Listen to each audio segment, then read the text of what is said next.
Ukážeme si, ako skrátiť opasok Ponte Variant Style. Ako prvý krok premerajte opasok a dvakrát sa uistite, o koľko centimetrov ho chcete skrátiť. Pás kože je pripevnený ku spone dvoma skrutkami. Tieto treba uvoľniť. S opaskom dodávame aj kľúč, ktorý potrebujete na uvoľnenie skrutiek.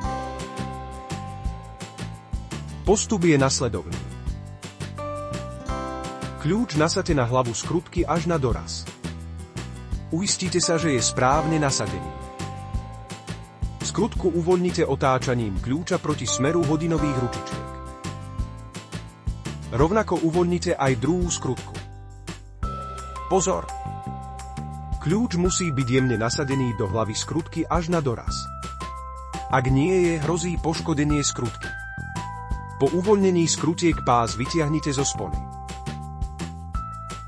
Teraz pás môžete skrátiť na potrebnú dĺžku.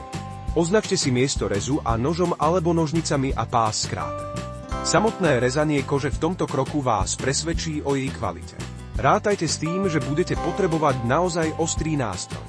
Rez musí smerovať kolmo na pás. V prípade šikmého rezu spona nemusí byť v jednej línii s pásom. Pás máte pripravený na spojenie so sponou. Vsunte pás do otvoru na spone až na doraz. Skontrolujte, či sú spona a pás v jednej línii.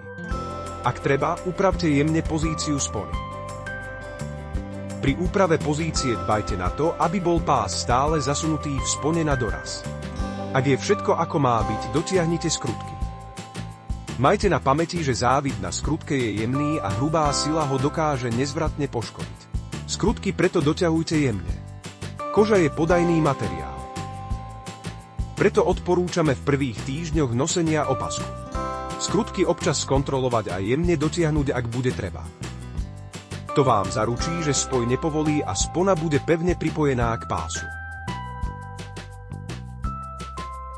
Použitý kľúč si odložte pre prípad, že skrutky bude treba ešte dotiahnuť. Správne dotiahnutá skrutka neprečnieva cez plochu spony. Toto si skontrolujte pohybom prsta po spone. Ak je všetko v poriadku, váš opasok je pripravený na nosenie.